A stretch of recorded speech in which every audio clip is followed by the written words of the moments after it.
one, and we're live. Welcome everybody to This Is Difficult, the podcast. Yes, here in Forbes magazine it says the best podcast ever. It has another name after that, but we're gonna count it, just erase that and write in This Is Difficult, the podcast. So it says it right there in this issue, this very specific one right here. So hey guys, it was better when I wrote it in my head earlier. That was so good. I like that. I wanted to get a magazine and everything. Hey guys, how are we? This is the podcast. The podcast. I can't even speak. Better name. We play video games and talk about them and talk about the philosophies therein. Oh wow, look at that. We're actually intelligent gamers and we I like talk about it. Drool over it. Yeah, so I am Lord Yeshua, Josh, your co-host, and we're on Paul Ryugami-san's channel. There he is in That's me. on the right over And there. we can hear everyone, probably. My screen is frozen. Yeah, so as far as you know, if you just tuned in, everything's working perfectly and we never make mistakes. Well, I did kind of. You keep getting this rainbow puke thing, and I keep trying to fix it, and it seems to keep unfixing itself. I'll hit it again. Well, we'll just have to keep fixing that. And then we got Zach. It's another letdown over there on the left, I think. What's up, everybody? Yeah, and I'm going to pass it off to Paul, who's going to get us started for the week. We got a fun one. Oh, yeah. Oh, yeah. Well, you guys, it's nice to have you here. It's nice to be able to hear everyone. How'd you guys, how was your week? Did you have a good week? Busy, fun? Pretty good. Good stuff? Busy. And fun. Play any games? Lots of games. Oh, shit. What'd you guys play? Let's start with Zach. Zach, Yeah. what'd you Okay, play? so I didn't play a whole lot. I really just like dove deep on a couple of games because I got the PlayStation 5 back there. Woo! Yeah, Take it off. Yeah. Still prefer Xbox, but anyway, I finished Astro's Playroom. I got everything in it. I still haven't beat the T-Rex, but I'm like, it's not impactful to really, other than to like actually 100% the game. Mhm. So I'll probably go back and do that at some point. But I got all the bits and bobs and Nice. all the unlockables Yes, and bits stuff. and It was a lot of fun. Games is very fun. And then I started streaming Spider-Man. Or the Amazing. Wait, what are we on? I don't even know. It's just Sony Spider-Man. That's what I've been Oh, referring yeah, that's to. We're we talking do about eventually. hybrid cars or hybrid animals. Right. Sure. I forget what we do with games is remove all the numbers altogether at a certain point because Right? everyone who's old is dead. Oh, Who's played the originals. Yeah. Mhm. I also spent a couple minutes yesterday playing this really dumb Game Boy game called Solar Striker. It's just my Ooh, default that's time terrible. waster game. It's a like sounds top fun. down space shooter thing that I can pretty much beat with my eyes closed. I know every pattern in it because I've been playing it since I was, I don't know, 6 or Those are the something. best. But it's not like stream worthy content. It's just really stupid time waster. If Sometimes you're that's fun. perfect at it, Sometimes we I don't like know. that. I feel I'm like- definitely not perfect at it. I die a bunch, but like I know where everything There's is. a game It's- on Game Boy called Star Saver, and by Mhm. all rights, it's not really a good game, but it's one of my all-time favorite games. You know, Exactly. like it's quite fun, but like graphically, it's not great. You're like this robot thing, and then if you get hit, your suit goes away, and you're like this little kid with a pistol. And That's you're neat. like jumping from like planet to planet and like That's going Shazam. through, and there's weird aliens and shit you got to fight, and Basically the music's Shazam, but robots. really great. Yeah. And there's upgrades and things like that, so you can get like better guns for your suit, and like you can get like a slightly upgraded suit that are just like, you know, like the little square pickups that you would get in Yeah. like a bullet hell kind of thing. And yeah, it's just a blasty. It's not really a great game, but it's just like something that I love, you know. Exactly. That's what Solar Striker is to me. It's I got other than Link's Awakening, it's the first Game Boy game I ever got. Mhm. And it's mindless, it's Yep. cute. Yeah. And you know, I had the Retron 5, so I was playing it on my TV here. And boy, that game is not meant to be played on a giant screen. That's how But I it was feel about very the fun. entire Bomberman series. It's like Right? I don't get the new games or really remember what's in the series, but every time I pick one up, I'm like, these are great. But the They're old so ones, good. I mean. Dude, I'm the like, new like, one, the Game new Boy one, I or love. the newer one, I shouldn't say new, it's not new, but the one on Switch Bomberman? Oh, is isn't it free? fantastic. Isn't it a free game? I don't think so. I don't know. I don't think so. I got it. Untitled- I got it with my Switch. It came packaged with my Switch. Man, this Rainbow Puke Fix thing does not work. Is it just a multiplayer Um, thing though, or is it actually a game? It's That's what I really both. like. That's what's cool Bomberman about it. Is 64 like and it's Bomberman got Game Boy. like it's got the awesome multiplayer that you know and love from Bomberman, but then it also has a story mode that's quite fleshed out. It's pretty Okay. cool. It's a very fun game. Anyone remember Bomberman Generations for the GameCube? I like that a lot. Yes, that's the one I played. I didn't play that one, but I played all the ones on Yeah, I did. 64, and those were all great too. 64 Generations and Game Boy. If you never played the Game Boy one, I think there's 2 or 3 on amazing. 64. It's pure puzzle game, purely. Yeah, they're good. What man. about you, Paul? What did you play? So I Wait, only played That. Dark Souls on the Switch. Dark Souls Remaster on the Switch. And God got the drift. damn, is that fun, man.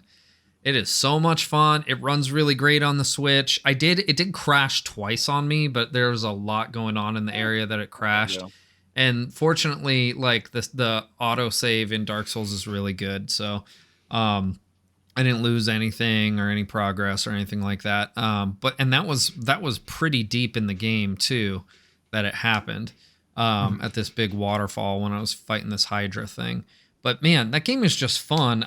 It runs at a solid 30 frames per second on the Switch, which, for like all the other consoles will run it at 60, but like on a handheld, 30 frames, not bad. And it's solid. Like it's not dipping down below 30. So, and it looks really good. I would say it's one of the best looking Nintendo Switch games.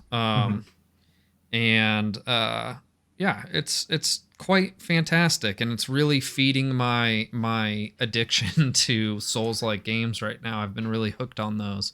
Yeah, they're amazing.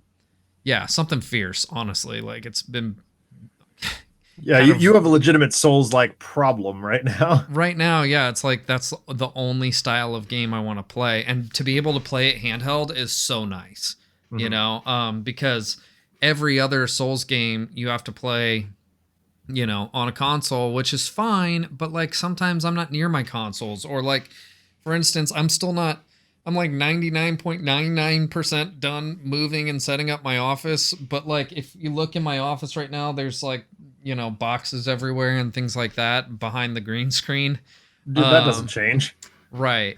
And so like I haven't even my PS5 is up here, but it's in its box. Like I reboxed it when we moved, so it's not set up. It's not ready to go. I did mostly finish my soundproofing today. There's like one it sounds a panel lot I'm gonna better. put on the roof, on the ceiling, and then I got a little rug in here. It looks like I slayed Cookie Monster and turned him into a shag carpet. So yeah, it's pretty cool. But yeah, so that's really the only gaming I've been doing. I want to say that I turned on my Switch to play a different game, and I found myself still only wanting to play a Souls game. So Yeah. Good. So yeah, I didn't. But yeah, that was it. Josh, what about you, man? How was your week? Yes, my week. Sorry, my camera was all fucked up, so I'm like moving it. It's really hard to do that because it has a delay. Yeah. So I'm like, did I move it the right direction half the time? So I don't think the camera is effing up on your end per se. I tapped it and it stopped doing the rainbow puke. Oh, Yes, well, because Oh, it was like exactly the same time. Yeah, well, I keep hitting the button to fix it, and so it'll fix, and then so right now you look great, but in a few minutes it's going to do it again. Just got to remember to go back and fix it. But I had a fun week, lots of fun stuff, this, that, and then gaming. Oh, what did we do in that? Let's see, because that's what the podcast is about, right? Lots of lots of 4Gs gaming. We did we played some 3D World, and we beat what the fuck is the name of that level? Champions Road, one of the hardest. It's been rated actually the third hardest Mario level in the franchise, which I now don't agree with. After beating it with now every character, we finally beat it with every character, which is pretty awesome. Yeah, fucking Very cool. hard. I did it with Luigi, and I was like, this was insane. I have a clip of it, and it's like, so godly. I'll have to send it to you guys. And then I played some of the original Donkey Kongs, which was really fun. I've been just brushing up on a lot of platforming. Love those games. The whole Super Nintendo thing on the Switch is great. And then me and 4Gs, the big one that we played was Banjo-Kazooie co-op again. We didn't stream this, but we actually got a new PB, which is sub 3 hours. We literally got nice. 5. Our past PB was like 340. I kid you not. Or it was like maybe 330, but we cut off like 40 minutes. It was insane. Absolute flow state. Perfect execution on both fronts. Like, it was our best playthrough, hands down. I really wish we streamed it, but it's okay. I mean, you can't win them all, right? Yeah, but we already know where we can cut more time. So we're like, let's go for 2:30. Dang. So I think we can really do some insane. Like, we're going to hopefully start. I want to start a co-op category for like speedrun.com. That's probably not.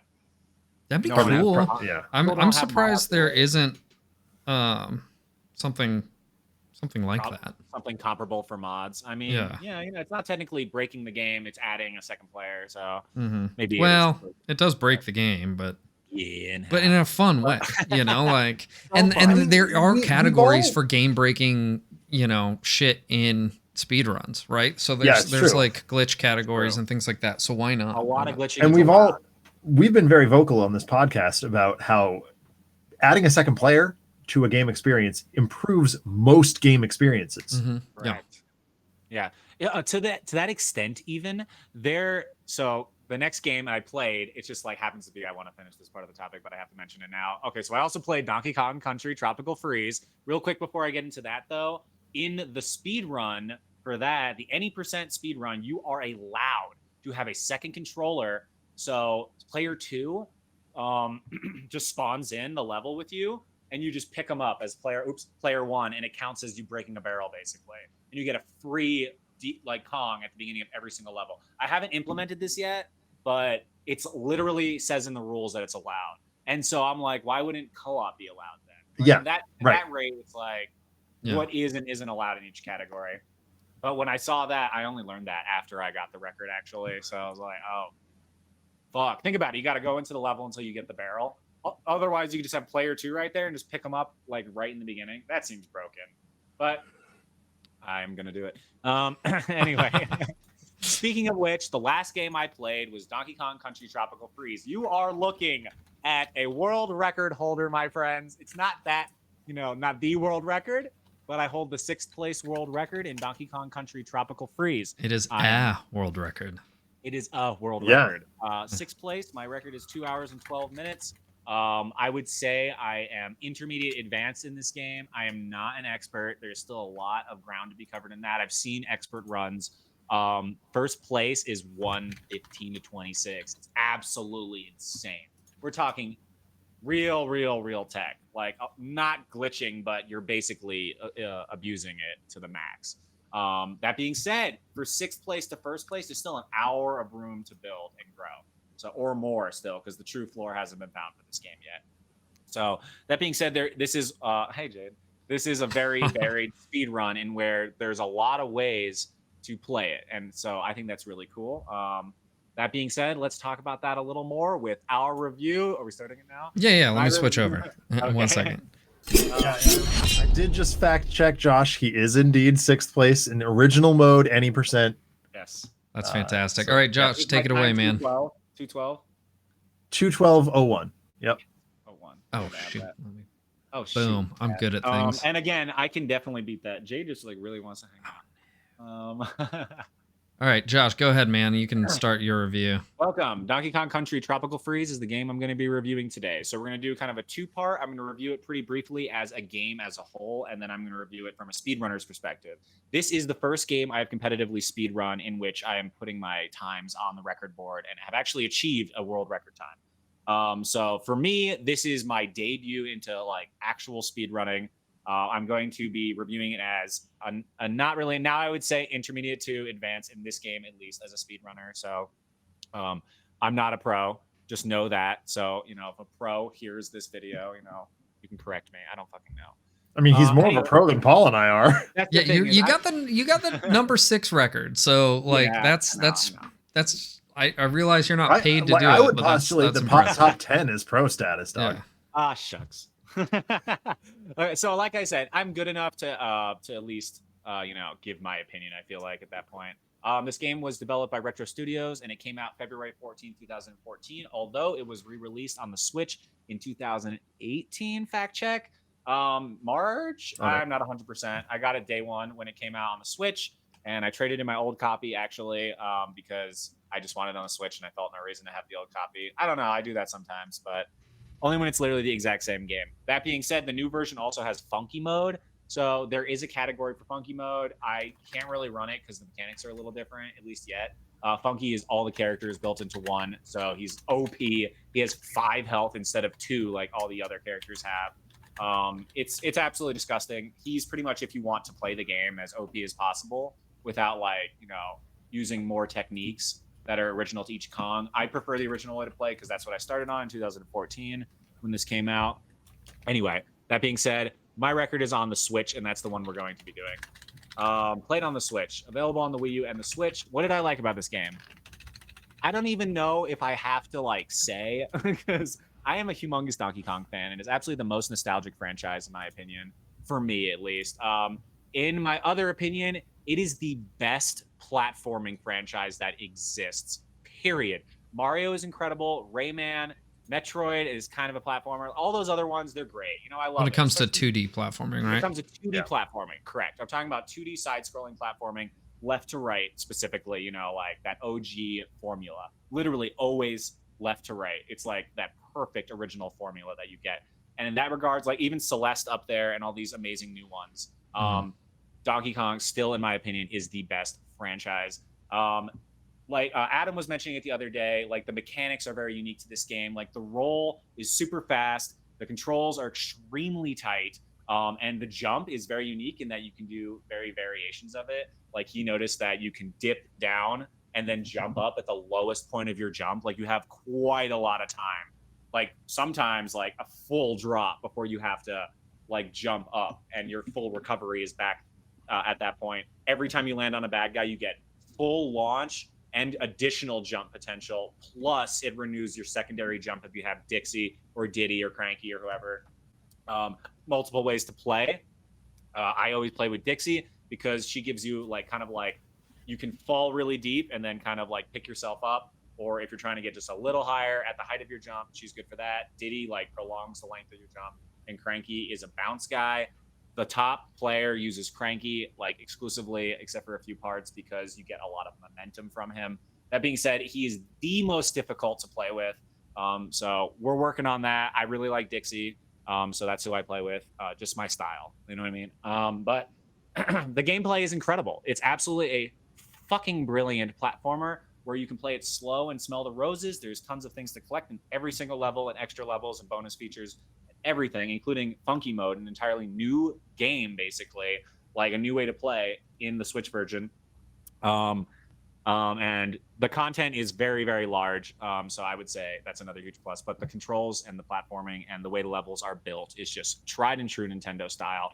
Perfect for going slow and smelling the roses, like I said, or if you go all out, the level accommodates that. It's ultimate level trust, where literally you can close your fucking eyes and feel yourself landing on the bad guys. All out jumps, perfect, balance, and everything is amazing. You rarely have to stop and go oh, I shouldn't do that. You're always able to just go 90%, 99% of the time. What didn't I like about the game? All right, what's the next one? All right. There's got to be something. Let's have a critical eye here, If I'm being 100% honest with myself, there's so much in this game. There's even a hard mode. I don't even know what I can say. I can't say there's no new game plus or anything like that. Time trial isn't co-op. There's no online co-op. Is that even a knock? I'm really trying. I mean, yeah, because part of Donkey Kong for me was always co-op. Yes, but so there is couch co-op, which is incredibly good. Incredibly good. Yeah. Colin played this when it first came out. It's amazing. There's no co-op for hard mode. Hard mode is basically you get to pick any Kong, and you get that Kong with 1 health. So the whole point of it is to have 1 health. So I understand that's why you don't get a secondary Kong, because then you can't really die easily. Some of the loading is actually kind of annoying, if I'm being perfectly honest. I would say that this game didn't enhance much from the Wii U version. Graphically, it's slightly touched up. Funky Mode Edition but then none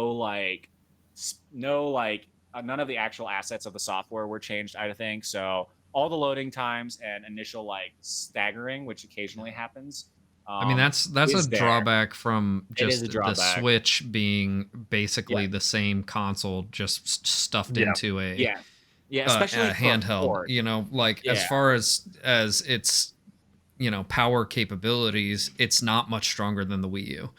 Right. Yeah, agreed. And yet that shows and things like that. Like even still, like as a runner, it actually gives me time to breathe in those parts. So like I Yeah. don't mind that it's like that. That being said, it would be like 30, 40 minutes.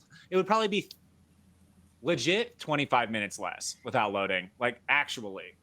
Now I don't really know, but like it sounds like about that. Each loading screen could be 10 to 15 seconds, and we're playing 30 levels, and there's an intro and an outro loading screen. So that can be a lot. Not to mention you have to skip a cutscene for each boss, which is like 10 seconds. So Yeah. that adds up. It's not nothing. I know it sounds like nothing for people that just play casually, but these are things that like I'll literally be looking at a loading screen and I'm like, wouldn't it be cool if this was like Paul and Zach said, there's no loading screens on the PS5 and like I could just literally press like the Super Nintendo. I can press A and the level begins. Yeah. And Yeah. you can't do that on the Switch. So I will say that is one. It's really a hardware limitation more than it is a software limitation. That being said, they Right. could have probably enhanced it to a degree.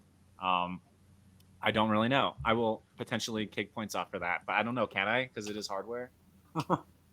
It's fair. I mean, yes, you can. Okay. If it's detracting in some way from the game experience, you can totally take that. Oh, I have another one. There is one more thing I don't like about this game, and it's that it's not even something that I don't like, but it could easily have been replaced with just what the game is instead of this. So being a side-scrolling platformer, there are sometimes minecart levels, there's underwater levels, there's different ways to play. There's also a fucking Flappy Bird level, which is like you jump into a rocket barrel and you basically press the A button to go up and down. Anyone who thinks I'm rolling the Kong when they watch this, no, I'm literally pressing the A button only. It's like, you know what I mean? Like you press A go up, drop. And so I mean, that's fun if you were playing a mobile game, but for like a they're very sluggish, especially as a runner. They're each 2+ minutes long, which is nearly double the time. Like the last one is like 2:30, which is double the time of even the final levels in the game. Like they're all like a minute 15. So that's really annoying because they could just be regular platforming levels, and I would be a lot happier knowing that. So I will say that was kind of added in because it was in Donkey Kong Country Returns. And they were like, let's add all the minecarts in that. But like minecart levels are traditional to Donkey Kong Country. They're incredible. It's not the same thing. So I think that could be removed from the next Donkey Kong Country, and I would be happier for that. I'm not mad at the game, but they could have been platforming levels. I might take points off of that, actually. Yeah. Let's see. So that's really all I didn't like about the game. How was the story? It's literally the most fleshed out story any Donkey Kong Country game has ever had. You get a really awesome cutscene in the beginning showing the Kongs having Donkey Kong's birthday, and then the bad guys like swoop in and freeze over the island, and Donkey Kong's like pissed, and they all like gang up to like go in, and then the level starts seamlessly from the cutscene. It's great. And then the end is you kick his ass and kick him off the island, and it becomes lush and beautiful again. And you're like, wow, that's pretty much what happens in every single other Donkey Kong Country. But the cinematics are the best in this one, if we're being real. So yeah, it's what you get. It's not Zelda, but it's good. How was the art? Fantastic. It looks beautiful. His fur, great. Everything. Like it's really good for a platformer, I will say. Retro Studios does a great job. How is the music? There's not a scale high enough. I will say the music is the best part of the game. As much as I talk up every other aspect of the game, it is absolutely flawless. So it's on par with like Donkey Kong Country 1, which has some of the most iconic video game music of all time. I would say it's on par with Donkey Kong Country 2, which I think is better than 1 even. Really? I think that 2 is the best soundtrack, and then folled by Tropical Freeze. Classic. I know. Listen to 2. I'm telling you. So the reason I like I used to have the CD. Like listen to the CD. Trust me. 1, 2, and 3 all hits for me, all 10s. Something about 2 just does it for me. I will say it might be because David Wise was given full creative control on that one, and the other 2 he had partners. So he was literally the only one holding the reins on 2, and that might have been it. And that was the same with Tropical Freeze, except he had like a team of people like backing up to help him work faster, but not deciding how the music was arranged. It was all him.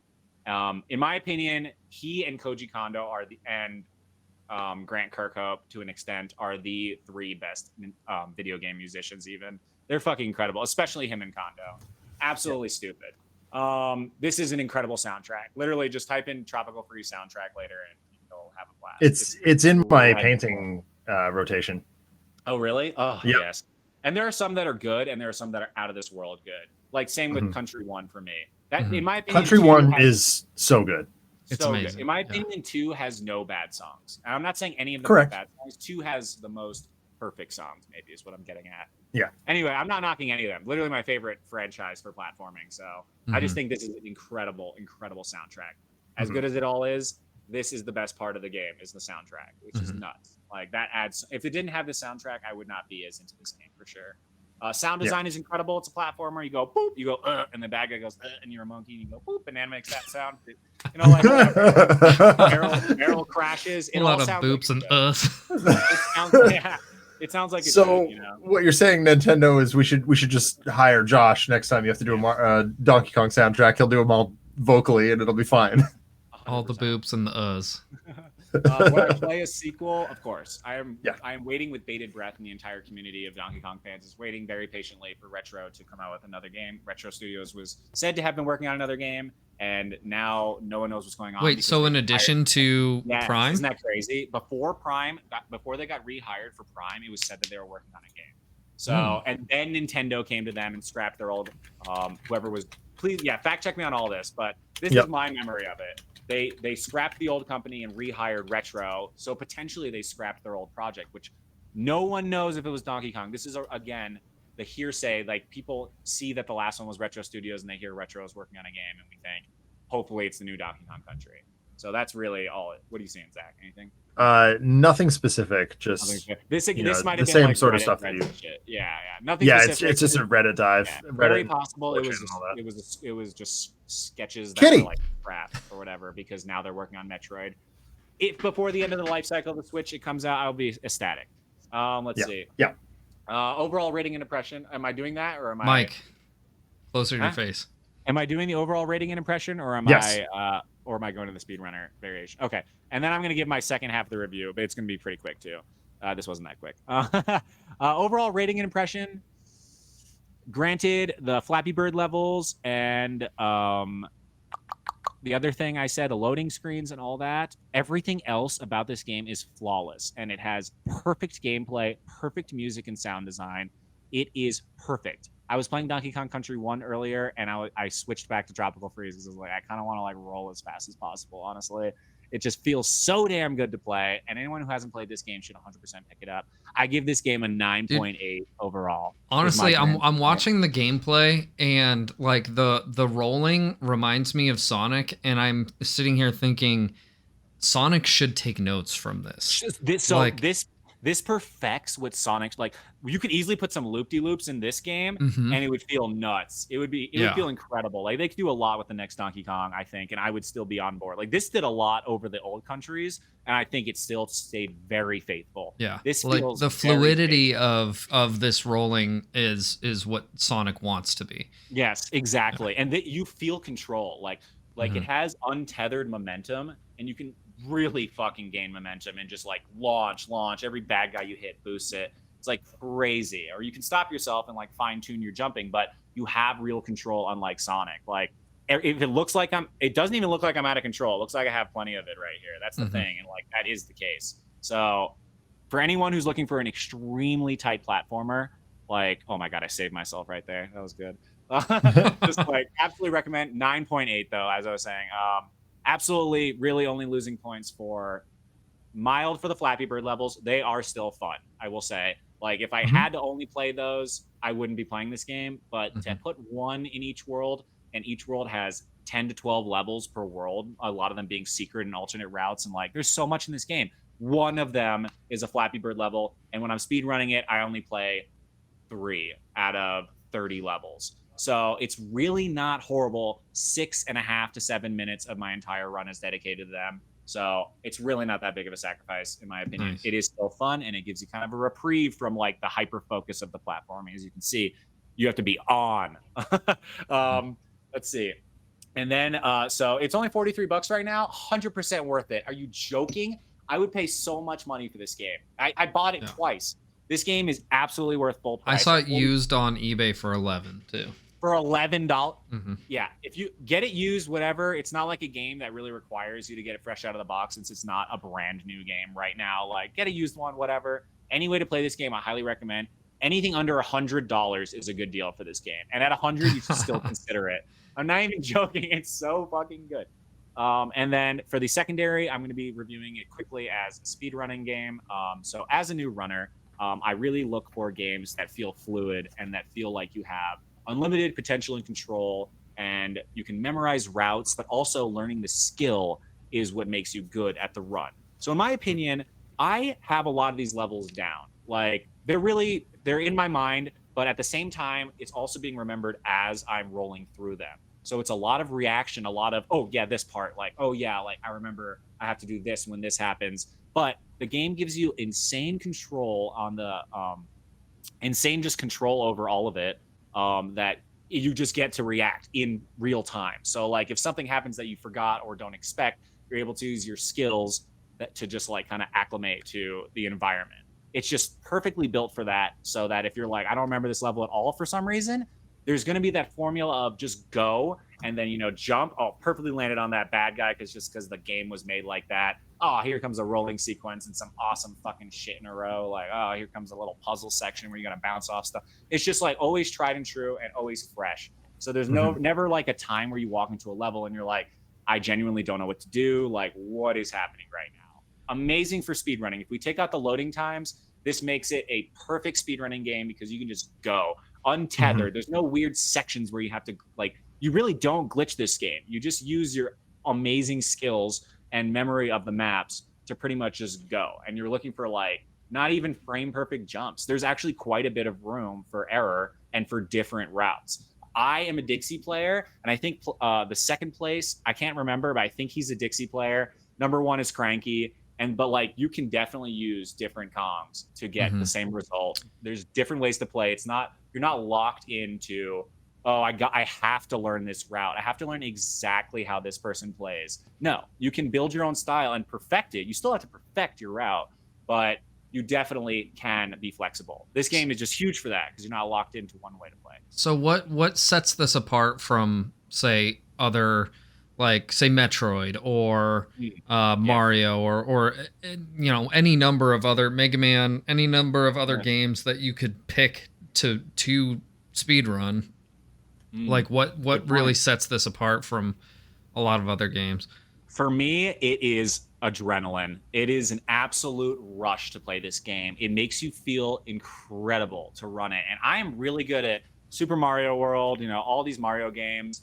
Like, I'm not great at Super Metroid, but I could run that in probably a few hours and it would feel really good, you know? And like stuff like that. Even Dread, I'm pretty sure I could like run really fast. Oh, now. Dread we could do pretty easily, I think, at this point. To bits. But regardless, when you play Donkey Kong, you pick it up and it's never like, oh, let me start the beginning. Oh, I can only deal like a little damage. Oh, I can only run this fast. Oh, I only have this power. Or, when am I going to get the cape so I can like keep that and run through the whole level like this in Super Mario World? No. You grab the first fucking barrel you see and you fucking roll full speed immediately. And even Donkey Kong is incredible. His roll builds an incredible amount of momentum thrust just right off the bat. You can literally, your first roll, the first thing you do is start out as Donkey Kong. And then if you play correctly, you shouldn't lose a Kong throughout the rest of the game. So this is really the only moment you're using just Donkey Kong. But you're like, oh, no Kong. Huge momentum thrust, launch yourself into the water, and he's just so agile underwater too. You don't even need a barrel to make him incredible. Arguably way slower to play the game just as him. I'm sure there's a category for Kongless, or hard mode maybe as one of them. But the point stands that you can even play it really incredibly as just him. But the second you touch that barrel, which is literally 10, 15 seconds into the level, you are off. You're at maximum power right then and there, right at the beginning of the game.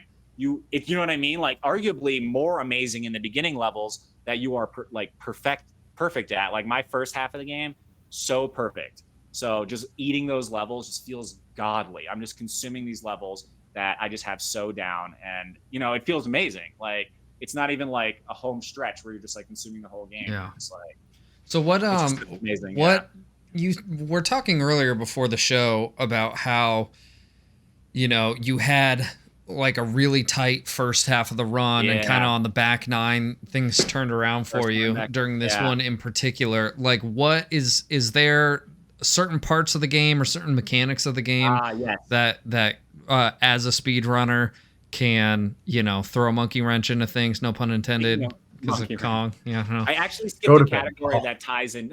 I skipped a category that ties into the answer to this. Actually, I forgot. Was the game difficult? The first half of the game, I am amazing at. Incredible, flawless. The second half of the game ramps up the difficulty so much that it takes really perfect performance to not have errors. The slightest error just throws you to your death, and you can lose 30 seconds to a minute at a time. It is really intense. So for me, the front nine, back nine principle is, can you put your whole game together? Does this work as a full game or not? Let's see. So certain games, Super Mario 64, let's say, or whatever. Let's say Super Mario World, so we can stick to platforming. This is a game that is really just as easy the whole way through. You get your cape or whatever, and by the time you get the cape in the second world, you can crush the whole game. There is more difficulty, but for the most part, you just have to be a little more Mario-esque, dodging more people, jumping on more bad guys, whatever. In Donkey Kong, the platforming becomes so much tighter as it goes, and it is a very hard game in the beginning. If you're just picking this up and you're not well versed in platforming, this will be hard right off the bat. Level 1 will be a little hard for you, actually, and all the way through, it'll get much more difficult. But when you hit the water world 4, halfway through the game, it really just ramps up. So for me, this is like a flawless 10 on the first half. Like, aside from the Flappy Bird levels, because of the ease of play for me. Like, it just feels so smooth and amazing. And then it does get really tricky in the second half. So to sandwich it together as a speedrunner, it is very hard, because I find that I'm having to study the second half of the game so much more, because your performance slows once the second hour comes. Like, after you pass the first hour of running this game, there is like some fatigue, and you're now getting 10 times harder platforming puzzles, basically. So that begs the question, like, is it worth it to run? Yes, but at the same time, you really have to practice a lot of these patterns. And by patterns, I mean just precise jumping, like your dip roll jumps, like get your momentum good. Are we going to jump thoroughly on these bad guys? Or are we going to play it safe and kind of just, run around them type thing? Like, when do I use my ultimate to kind of kill everyone in the room? That's something cool also. I like that. But these things become much more difficult and on-the-fly decisions in the second half of the game, especially the last world, which can crumble a run. It crumbled my run. Anyway, so that being said, that is something to be worth considering if you have a lot of fun playing a game. Can you sandwich the entire game together as a runner? So I would also point out, the same sort of thing happened to me when I was playing Super Metroid a couple weeks ago. I know the first half of that game like the back of my hand. Yeah, exactly. I know every block I need to blow up. I can race right through it. And as soon as I hit the 50% mark, I'm like, what do? It's wild. Yeah, today. What's nice about Donkey Kong, if my memory serves me correctly, is you can go back and play levels and practice them. Where Metroid, you just have to go all the way back to the beginning and play it all again. And you're just like, I'm so sick of playing this stuff that I already know.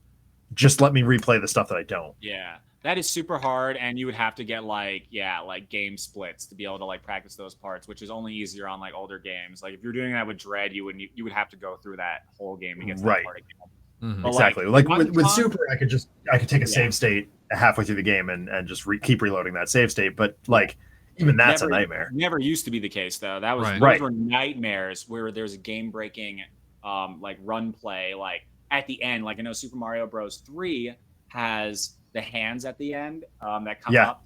Yeah. It's all RNG. And it's Jesus Christ, that is the second to last thing that happens in that run. And it can kill your run. Yeah. All the best players said that they've taken thousands of runs before they can get it perfect based on that part alone. Can you imagine? So that's something to consider too. If there's a part that fucks you and you're a runner, and you love the game still, but you get to that part and it kills you, it might not, you know what I mean? You might have to practice the shit out of that. And if it's not possible to, then that's where it becomes kind of difficult. That being said, you can play the levels over and over in Donkey Kong. There are even items, like if you need to start the level with a certain Kong, because, you know, in the previous level, you would have entered with the Kong in the next level. You can add the Kong to your inventory, or you can just pick up the second controller and turn it into Dixie, and then I can just pick up. Like, it's really cool. There is a time trial mode as well that is world ranked, and that's really fucking amazing. I like that a lot, just for like seeing how fast I can do it and see how I can perfect certain routes. And it literally lets you watch the best players to like see the route. So very cool. Yeah, overall, this game is really amazing to speed run. Loading times are the biggest issue for running this game, but I would probably give it close to the same rating, if not higher. Like if I'm scrapping the old rating and saying how do I think this appeals to people as a running game, and we're just counting the parts that you're actually running, I would say this is near a 10. This is almost a flawless game to be a speedrunner for. Yeah. Off the top of your head, can you think of any other games that are as well suited or better suited to speedrunning than something like this? It probably. Oh fuck me. I mean, that could be subjective, but it's just really subjective. I would say that the majority would vote for Super Mario World. I would say that a lot of people would say Super Mario World is the best platformer to run, but if I wasn't saying this game, I'd probably say the original Kongs, because the only other game I say, but you'll hear why I say that in a sec, that I run is the trilogy run, which is literally 1 through 3 back to back. That's one of my favorite things to do. It literally takes me like 4.5 hours. It is a cool run. There's literally a whole category for that, and that's my favorite fucking thing to do. And I don't think those games are bad. I think if they were made now, they would feel like Tropical Freeze. So we accomplished that, right? So we get the new version. But going back, they're still 10s, but they might not feel as good as Tropical Freeze as far as running is concerned. It's nuts for me to say that. But these games are still incredible, untethered momentum. You get the down, and then you can jump up thing. You know, awesome Kong play. You know, you have less health, so it's actually harder. Enemies are more varied, I would say, in the original, and there's less like interesting play. Like there's so much that can happen in Tropical Freeze, like in a sequence. Like, and there's so many new things like swinging ropes are different than they used to be, and there's more like, I don't know how to explain it, but there's new mechanics that were added. Not mechanics, but types of platforming puzzles. So I would say Tropical Freeze might be a better game to speedrun as far as how it feels. Another one that I think is really good is Cuphead. I think that's an incredible game to at least watch people speedrun, but it's not really a platformer. Yeah. I don't really know. Celeste, maybe another really incredible platformer, but you don't have unlimited potential like you do right off the bat in Donkey Kong. You're just like, how hard? I have to wait till this time to get the Varia suit. So no, you just get the Kong. You're good. You're as ultimate as you can possibly be the moment you start the game. It's really incredible. So I don't know. For me, maybe I haven't found it yet. A lot of people say the Mega Mans are really incredible like that too, but I just like going fast as fuck. Sonic doesn't do it for me. Mega Man suffers from the same thing that Sonic does. It's really tough to practice. It's tough to practice with some mitigation. Well, the nice thing about Mega Man is you can select any level, so you can sit there and pick which one that you want to perfect, and then once you've got that down, you can pick a different Robot Master and go on. You know. But you want to have the right power ups for the right thing, and I think the problem with Sonic is the levels are too disjointed to really take advantage of your momentum the way that something like this does. You know, such a strange choice for a game based on momentum. Like for Donkey Kong, if you're about to hit a wall, you know what I mean? And like your momentum is huge. And then there's just going to be a huge obstacle. It will give you like a fucking ramp. It'll let you know that there's a huge jump coming up. Like it always sets you up. And if you miss it, okay, now you're going to hit the wall. But like Sonic, it's like, you're just like running, boom. And I'm like, okay, what? Or I hit a boingy thing that just shoots me straight up. And then I lose all my momentum.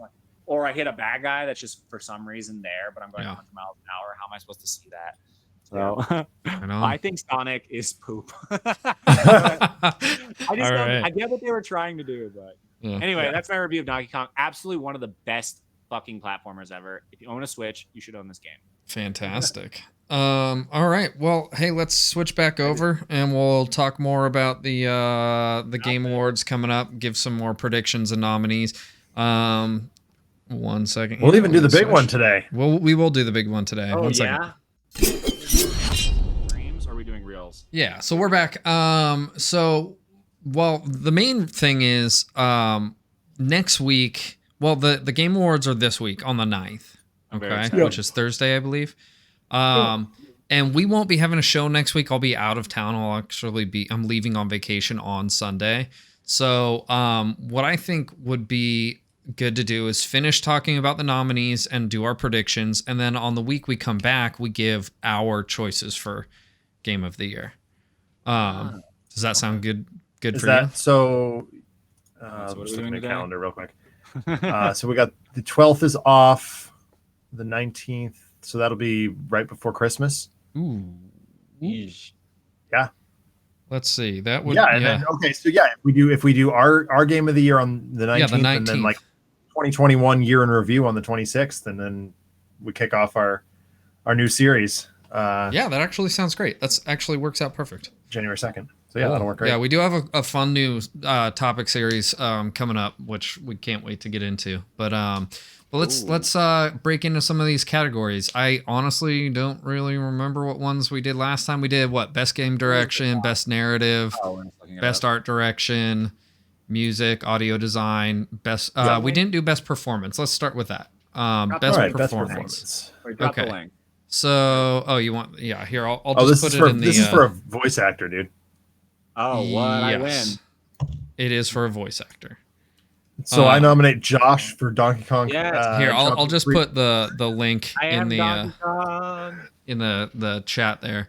So the nominees here, we have Erica Mori as Alex Chen in Life is Strange. We've got Giancarlo Esposito as Anton Castillo in Far Cry 6. Cool. Jason Kelly as Colt Vaughn in Deathloop. Oh, he was good. Was he? Is he? Yeah, I actually remember that. Yeah, he's in some of the commercials The whole and lineup stuff. is boring to me. Maggie Robertson as Lady Dimitrescu. I don't know how the hell to say that word. Dimitrescu? Is that how you say it? I don't know. That's my guess. I don't know. In Resident Evil, which everyone was obsessed with that, but that was for specific reasons. Different reasons, yeah. Big lady. And then Jalma Akaga. I hope I'm close. I'm sorry for butchering that one. As Juliana Blake in Deathloop. I honestly haven't played any of these games. The only ones that I would have an opinion on it would be just like from limited exposure are Giancarlo Esposito and Maggie Robertson for Far Cry 6 and Resident Evil respectively. I was told he was only in like 5 minutes of the game. Really? Collectively. Yeah. I mean, he's the main bad guy in the game, isn't he? Yeah, totally. I literally, Donkey did a review and he on Far Cry and he was like, yeah, this guy's the fucking cover, right? Mm-hmm. Yeah, guess how much he's in the game? And he was like, he has like 10 lines. Someone fact checked me on that, but he was like ranting about how they basically used him as the cover for this game. You know what I mean? Huh. I mean, that's not unheard of though, Josh. You know that. Yeah. I know, but it's just like to give this guy like an amazing award for like a few lines. Yeah. It's like, okay, but maybe it was that good though. Like we don't know. We haven't played it. Right. He was like, it wasn't like Keanu Reeves in whatchamacallit. He was like, it wasn't like that. Yeah. It was more like just he was featured. So since I haven't played any of these games, I don't have an opinion on this, but I'll give my prediction, and that's going to be for Deathloop because. Yeah, and the main reason behind that is because I feel like they're trying to make this game more popular than it is.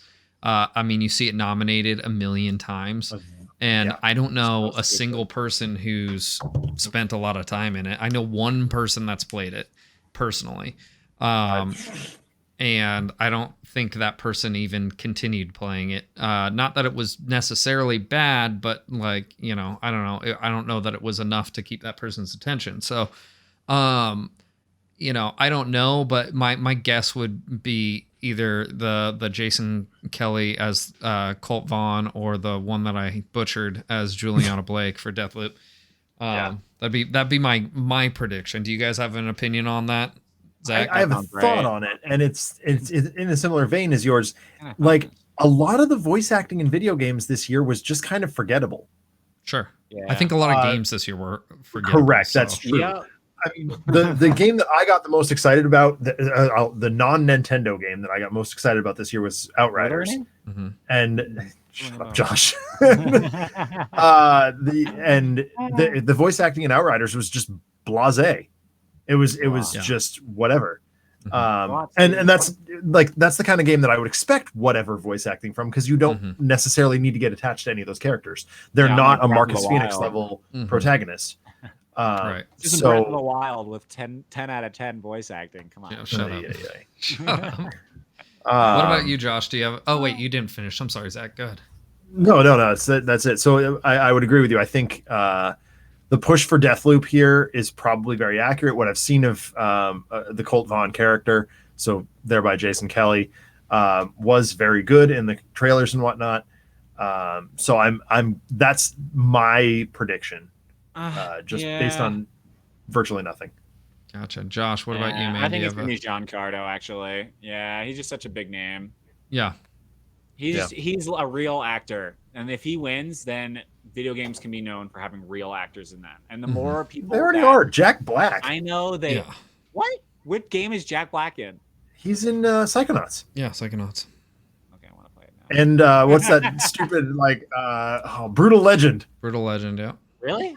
Oh, Yeah. Cool. He's So the here you protagonist go. of Brutal But Legend. having a face. I think he in did there, music I know for both of they those did games. it with too. Kevin did, yeah. Spacey before, and we all know what happened to him. So and they did it with Willem Dafoe. Or, he's not as.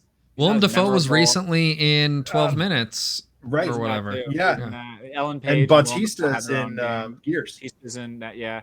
Mhm. And so I just think that pulls a lot of outside of game attention, Mhm. and to put a known face, your parents might vote for him instead of Sure. just you voting for him. I I suppose that's true. that's more voting for a person than voting for how it was in the game. And I can see a lot of people outside of gaming voting for him. Is what I mean. Yeah, I mean, knowing nothing about this category and like if I were Same. going into this not thinking about it critically, that's who I'd vote for. So Yeah. I can see what you're saying.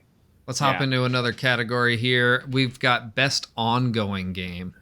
And so Mario Party. for this we have We all know what wins. well, this is like a games as a service category, right? So not necessarily an ongoing series of games, but an ongoing single game. So you've got Apex Legends, you got Final Fantasy 14 online, you've got Fortnite, you've got Genshin Impact, and you've got Call of Duty Warzone. This is the first time in a while Destiny hasn't been nominated for this. I don't know why Final Fantasy. Well, because Destiny hasn't been good this past year. Yeah. Well, so for me, some people would argue with that, but I agree with you only because I think it's been taken out of a place where more casual players can really spend time in that game, but a lot of the hardcore players would disagree with you on that. But here, like, I honestly think I've heard nothing but insanely good things about Final Fantasy Online. Yeah. In fact, I've heard, a streamer that I've cared about here on and off for a long time, professing this as like the latest expansion as like the best game ever made. Wow. I think Final Fantasy Online has come a long way. It really made like a kind of like a revival of itself sometime last year, maybe the year before.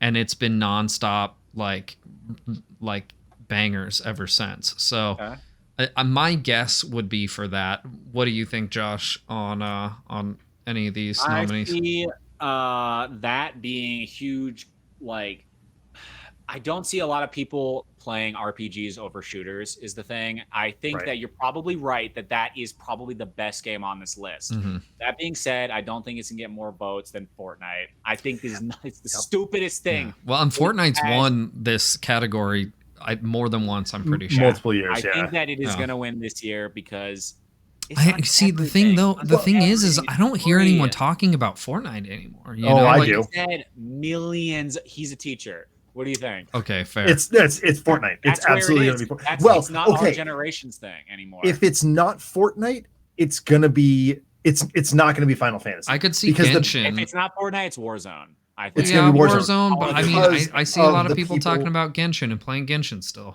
Again, I think that and Final Fantasy are the best games on this list. Yeah, absolutely, But they are. they're just not as widespread. It's Mhm. like Right. more like one guy's opinion, like it's the best game, and everyone else is like, but we're all playing this. It's like, well, you're missing out. But Sure. those people are still gonna vote for Call of Duty or That's whatever. fair. And the problem only here, thing, the only thing that might throw a wrench into that, Josh, and for the record, I completely agree with you. I think it's going to end up being Fortnite. I think so. Is who's voting? Yeah. My Yeah. students Kids. can't be arsed to go vote in the Game Awards. Yeah. Most Oh, of never them, mind. Really? You can't just do it on your Yes. phone? they don't care. They don't even know. That's true. They just care about actually. okay. The cool good kid over point. there is playing Fork Knife. Yeah. I'm going to go play Fork Knife, and like that's all they care about. Yeah. 3 years ago it was Call of Duty or whatever it was before Fortnite was around. Pokemon Go. It was definitely nobody was playing. We were playing Pokemon Go because that's what that's Yeah. our nostalgia. They Yeah. don't have that. They care about, and it's the same way we started playing Pokemon. Is the people we saw, back in the day, the people we looked up to as the cool kids were playing Pokemon. That's what took us out of the Metroids and the Zeldas that we wanted to be playing, and now are playing. Mhm. Because in somebody's eyes, maybe we're the cool kids. Who knows? Yeah. But like we're not. Josh is a pro freaking Donkey Kong runner. I'm playing just Metroid roll, nonstop, and Paul's Paul. Paul plays Samurai games. Samurai games and recently just Souls games. Right. So it's like they don't care nearly as much as we do about these game awards. The people who do care are the aging dude bros. Yeah. Yeah. So it's like, and it's their parents. It's my students' parents, and they're playing Call of Duty. Yeah, That's true. Yeah. And That's they're true. also, some of them, playing Fortnite. All of my friends are whatever it is. playing Call of Duty. Like Yeah. all Right, my so- friends that play online games together, they all play Warzone together. So maybe that'll win. Yeah. It's possible that Warzone could win. I Mhm. would Yeah, say. I think because it's very possible. I think that Fortnite had. Okay, so if we're going by most players, I would say Fortnite. If we're Mm. going Oh, yeah. by most votes, maybe Call of Duty. Yeah. Yeah, Maybe. and this is a fan vote thing, so we Call have of to. Duty. take Is that it a into fan account. vote thing? I think they have a panel for. Do they have a That's us, panel? though. Yeah. I They, think Yeah, so it they says sign in do and do vote. both. The Game Awards does both. Okay. They do like the fan vote, but then they do their stuff, and they've got a panel like the Academy. rip off. Okay, so then So- it could be either way. Which It's- is why Ghost of Tsushima won like the best fan game of the year last year. Oh yeah, that's right. It And- did. So it's the Electoral College and the popular vote. Yeah. Yeah. So we're running short on time. Let's try and quick fire some of Here we these are. other more interesting categories, and then we'll hit Game of the Year. We're gonna skip Sure. over things like games for impact, mobile games, sports games, things like that, Esports. community support, things like that. All right, so let's hop into indie games because we all love Yeah. indie games. Yeah, we did. The nominees for best indie games Hey, we did are. this. Oh, we did this. We did Yeah. do this. Yeah, we Yeah, did. we did this Okay, one. we did do that one. My vote's Kina. I don't think it's gonna win. I think I wanted that too. Let's go back. Okay, so let's then go to we're gonna skip that one. Impact? Best action game. Let's go there. Okay, so let's our nominees for best action game, you got Back for Blood, Ooh. Chivalry one. 2, Oh, this is a good category. It's a good Death category, Loop, finally. Far Cry 6, and Returnal. Real quick, Oh, I know my what I vote's want. definitely going to be Returnal. And my reasoning for that is, to me, it's the most unique game on this list. Far Cry 6 is the same as every other Far Cry game. Yeah. Deathloop, Absolute trash. I've given you guys my opinions on Deathloop. I'm not really interested, though I do hear it's good. I bet you this one will win. Because, like I said before, I really think they're pushing Deathloop. Yeah. Chivalry 2, I know nothing about, other than I know that, like medieval combat nerds are super into these games. Oh yeah. And Back for Blood, I think, had potential, but it had a really rocky release. It And didn't- there's Yeah, a it bunch did, of it problems did. with it. I know they're Didn't working to practical, fix these yeah. problems very hard, and maybe this game will be excellent. But in its current state, I don't think it has the power to win this category. What do you think, Josh? I still think people are playing Left 4 Dead 2. And like I predicted, Can confirm, Josh. Yeah, it's not fully grasped the clientele, the fan base. So I'd say Back 4 Blood can't win. Far Cry is trash and shouldn't be on this list. I would vote. Tell us how you really feel.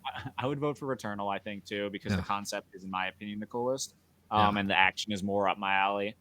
Chivalry, I know nothing about. It doesn't sound like it can win. Deathloop will probably win because, again, they are pushing it up the butt. I would like Returnal to win this. I would like something unique to win. I agree. I think Returnal should, but I think that Deathloop will. Zach, do you mirror that, or do you have any other? 100%. I think I as much as I want Back 4 Blood to do well in this category, I don't think it can. You're right; it had a rocky start. I haven't even played it yet. It's on Game Pass, I think. Maybe it is. I have it. I haven't had a chance to sit down with my regular Left 4 Dead crew. Maybe we should do a This Is Difficult. We should do a This Is Difficult versus. Drop. That's a good one. That'd be fun. Cool. All right, let's grab another category real quick. We did best action game. Let's do. So they've got best action game, then they've got best action adventure game. So this is actually an interesting category, I think. This is a spicy category. We've got Josh. some repeats of games in here that that have been nominated before, but I think this is a really good category. So we've got Marvel's Guardian of the Galaxy. You've got Metroid Dread. You've got Psychonauts 2. You've got Ratchet and Clank: A Rift Apart, and you've got Resident Evil: The Village. Again, I'll go first real quick. Good one. This is the best. This is a spicy. My prediction to win this is Guardians. Yes. That's the last thing I thought you would say. It is. My prediction to win this is Guardians. My choice would be Metroid, actually. But yeah, my prediction to win is Guardians here. I think that this was a dark horse, and people absolutely freaking love it. And I've heard nothing but good things, even though it looked like utter dog shit. I literally hear nothing but good things. Zach, what do you think? Okay, so I'm going to disagree with you. I think it's had too little time. I think there are a lot of people out there that love it, but I think Psychonauts has been out for too long. Ratchet and Clank has been out a reasonable amount of time, but I don't think it's a contender here. Ratchet and Clank's been out longer than any of these games. Correct, but I still don't think it's a universal appeal contender here. Agreed. I don't think it. I don't know. I honestly think that Ratchet and Clank might clinch this one, because of its general appeal. I just don't think it was enough of a mover and shaker. I don't think it. I don't think it had enough unique going for it for people to sit up and take notice. It wasn't that much better than the last one, if better. Exactly. So it's I might have said that.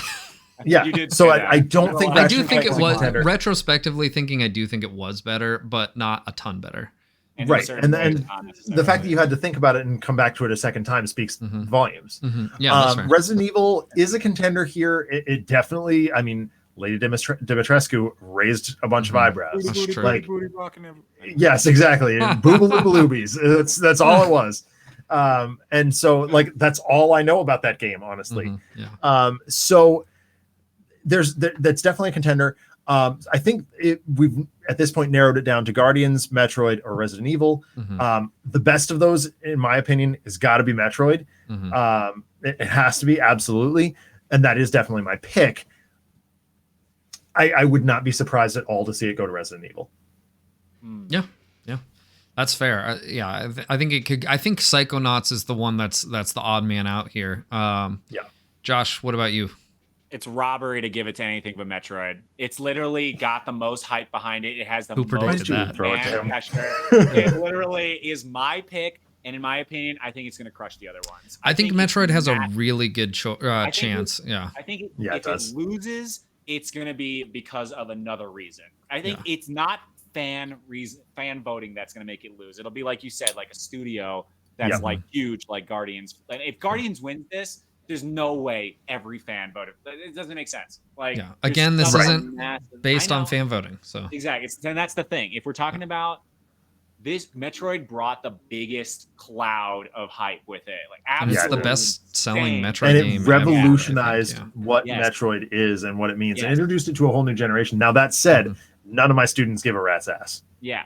To that point, So I would see this lineup as a nobody that hasn't played any of these games and vote for Metroid because I would have probably heard of it over any of these games. Yeah. I would have seen Resident and also Evil just and be looking like, at these thumbnails.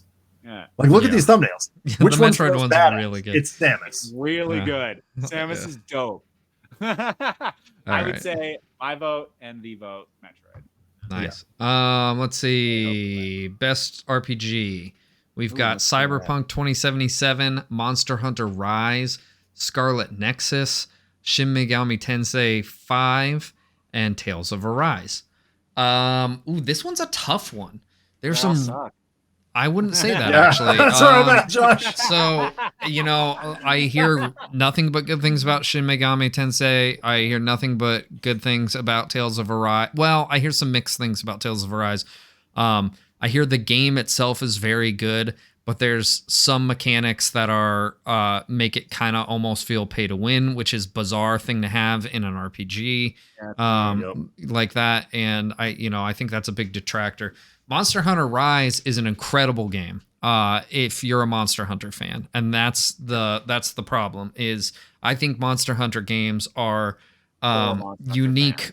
Like, you have to have a taste for Monster Hunter games, otherwise, they're not easy to play. Cyberpunk 2077, despite its many downfalls, I hear is a very good game. If you play it now after everything's been patched out, you're going to have an incredible experience. So I think the biggest thing holding that game back from winning this category is its disgusting launch. So my actual guess on this one would be Shin Megami. But that's a tough one, honestly. Zach, what are your thoughts? I have very little opinion on this category. I think I would like to see Cyberpunk do very well. Mm-hmm. Everything I've heard of it since post-launch, post-fix has been very positive. I look forward to playing it myself. Mm-hmm. And it's the only one on this list that I give two shakes about. Mm-hmm. I'm not a Monster Hunter fan. I have friends who love Shin Megami Tensei, but the other two I just know nothing about. So I'd like it to be Cyberpunk. I think it's going to go to probably. I honestly couldn't care less. Josh, let's hear it, man. What do you got?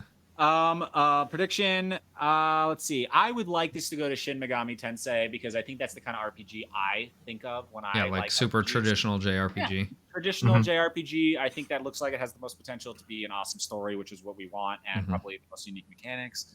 I think Cyberpunk is going to win this personally. I think that it has, again, the cloud over it. Bad, good, all publicity. The name rings in your ear. There is no bad publicity, Yeah, and although it had a very horrifying launch, if someone said, yeah, it's shit, go play it yourself, and you picked it up right now, it wouldn't have any of those downfalls that it did upon launch.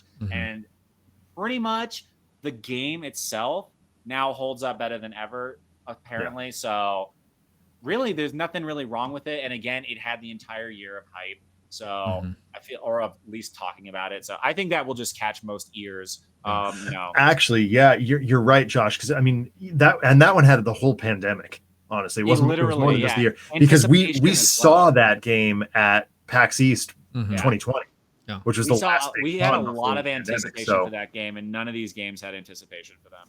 Yeah, so I think you're right. I think it could be hardcore JRPG fans had some anticipation for some of them, but again, kind of going back to the Monster Hunter thing, it's kind of a niche. Not as much as specifically Monster Hunter, but yeah. Okay, there's a few other categories. There's that we don't really give that much of a shit about. Do you guys care about best fighting game? No. Let's talk about that on Brawl Brothers. Okay, sure. Best multiplayer is probably going to be similar to best action. Did we do that? We did music last week, I think. Let's do most anticipated game, and then we'll do game of the year. Okay. Yeah. Sound good? That's perfect. Yep. All right. So most anticipated. Oh God, Josh, here we go. Yeah. Okay. How could this possibly lose? Wait. It's not on here. I know how it could possibly lose because these are games that aren't out yet. So here's the list. You're fooling yourself if you think it's gonna lose. No, I'm not. It is the largest Okay, you go first. No.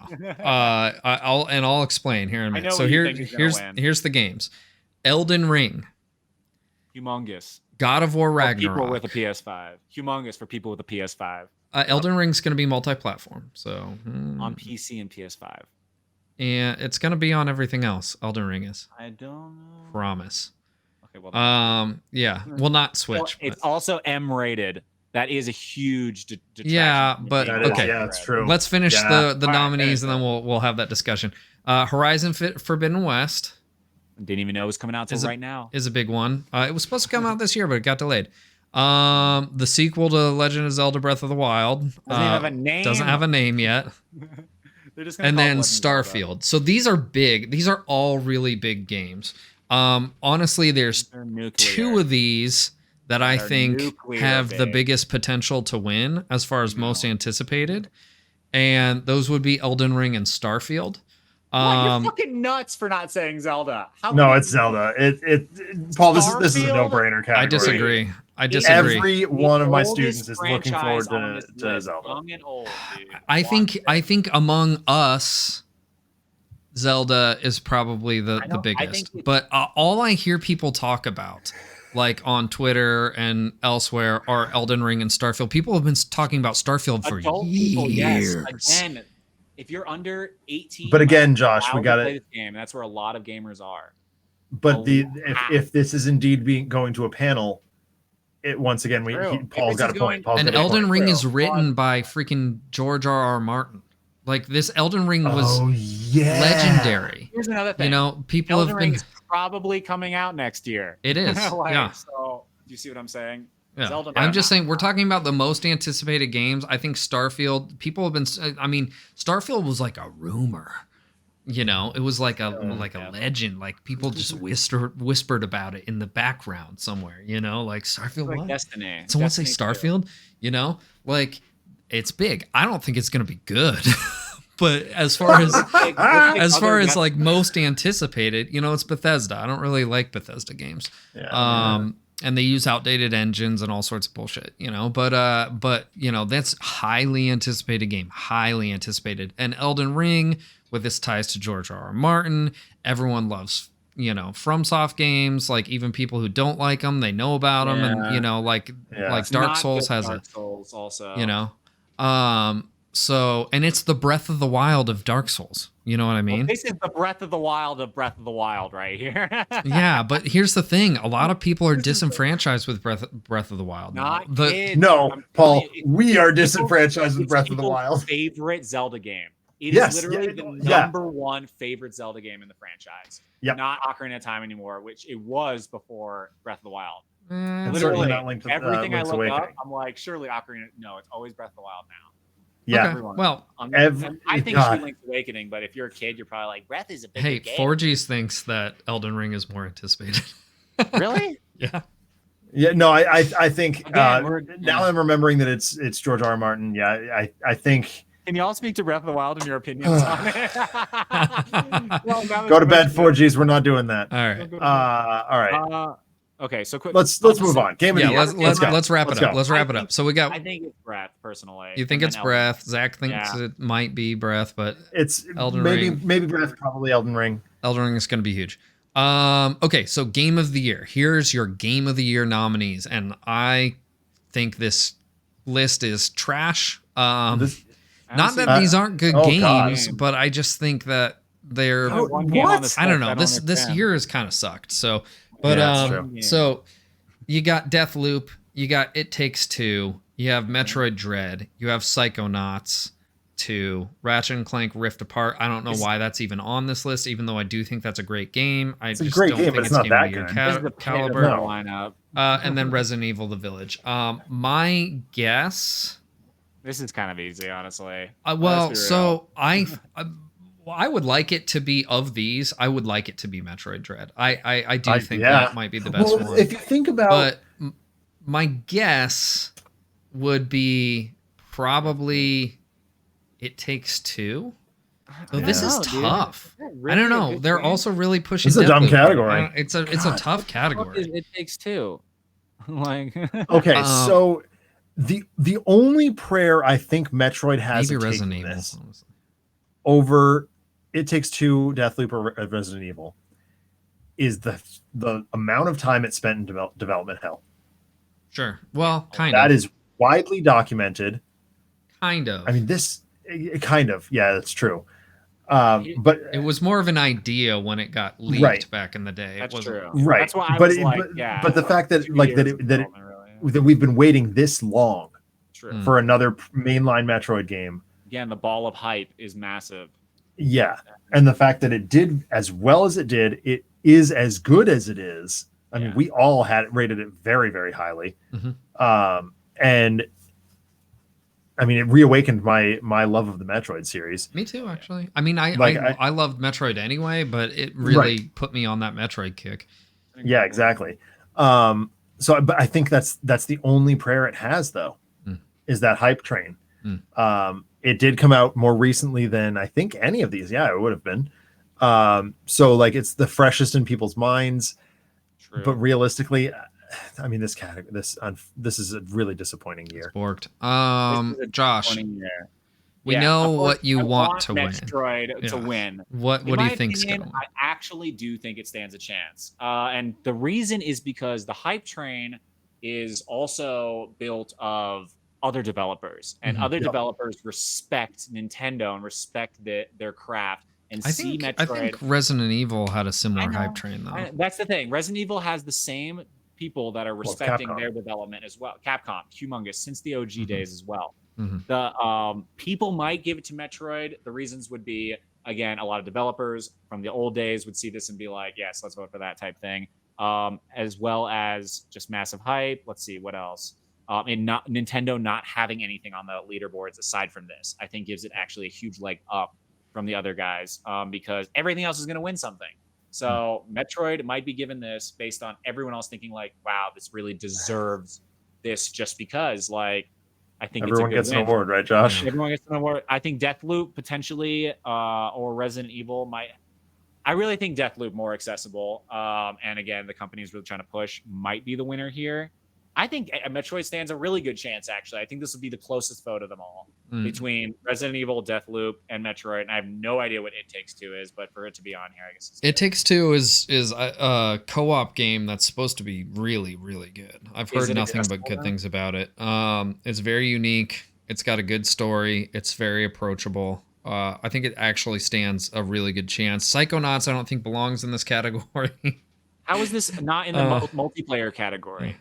It Takes Two. Was it not? Why is it in Game of the Year at all? Let's look. Best multiplayer. Like It is in the multiplayer category. So the best multiplayer you got Back 4 Blood, Knockout City, It Takes Two, Monster Hunter Rise, New World, and Valheim. I could actually see Valheim winning that one. I'd probably give it to It Takes Two for the sole fact that it's on the Game of the Year list, and none of those other ones are. Yeah. Wait, so I'm confused. Is it only a multiplayer game? What? I think so. Of this group? Two. Is it only multiplayer? Yes, it's only co-op. That should not be on this list. No. In the slightest. Yeah. That is as much as we tote multiplayer as being this phenomenal game, it's not an accessible game in my opinion. Right. Yeah. You can only play it with need a single player mode. I can see Psychonauts being a wild card in this, and because there's a lot of Psychonauts fans out there, but I just don't see the appeal. I will say, how cool! So we had the. I know, Colin. You're Colin saying my vote right there. We had the collector's edition of Metroid Dread. Be a nice thing to see a re-release of that collector's edition with the Game of the Year stamp on it. Yeah, that'd be really cool. That would be very cool. A new steelbook with the Game of the Year on it. Damn it, I gotta do that again. All right. Well, so just to reiterate, we're gonna be gone next week. The actual Game Awards are on the 9th. That's this Thursday. I might actually stream that, like co-stream it, with Adam if he's here for Brawler Bros. I should be around. Cool. And then no podcast next week, like I said, because I'll be on vacation. We'll come back. We'll give our Game of the Year awards, our personal choices. Yep. Maybe we'll pick a couple of categories. Yes, our personal choices, which most and of mine aren't then on this list. yeah, and then we'll Yeah. follow that up with our year in review, and then move on to our awesome new series of topics starting in the new year. So I can't wait for the Nintendo awards. the links are in chat for Discord and Twitter and Instagram and bloody blah, all that stuff. If you're watching this live on the Twitch, you're on my channel, Ryugami-san. I might get back to actual streaming this week, just for a week before I He's go on lying. vacation. It's still kind of in the process of getting stuff set up. We'll see. But yeah, that's I can't guarantee that. But once everything's done here, we'll definitely get, by the new year back to a regular streaming schedule for sure. And then if you want to yell at me on Twitter, you can at Ryugami-sama. If you're watching it on YouTube, please share it. That's real important to us. Josh, where can we find you, man? Yes, Lord Yeshua and Lord Yeshua TTV and all my shit. Check me out. Trying to get the world record in Donkey Kong Country Tropical Freeze. Hell yeah. Pretty much all I'm streaming now, although, check out some co-op stuff between me and Colin coming up soon. Yeah, who knows? Maybe we'll get Banjo-Kazooie co-op on speedrun.com. That would be really cool. That'd be dope. But anyway, did you hear that, Colin? We're going to get that category added. Let's do it. Aside cool. from that, where can we find Zach? That guy. Yeah, I'm on Twitch at Another Letdown. We'll be live Wednesday night, 7:00 p.m. Eastern time for Gears Tactics. Taking a break on Thursday, probably joining Paul and or Adam for Game Awards coverage. And then Friday will be around for Tabletop Simulator cooperative board games featuring the Arkham Horror franchise. And Saturday, miniatures painting. I believe I've got War Machine sticking around back here, but I don't know if I'm going to actually paint him on Saturday. That'd be cool. Yeah, I like the model, but I have some Batman stuff I need to work on too. Cool. Cool. And I'm on YouTube at Another Letdown, anotherletdown.com. Sorry, that's way old. YouTube.com/Another Letdown CF. There it is.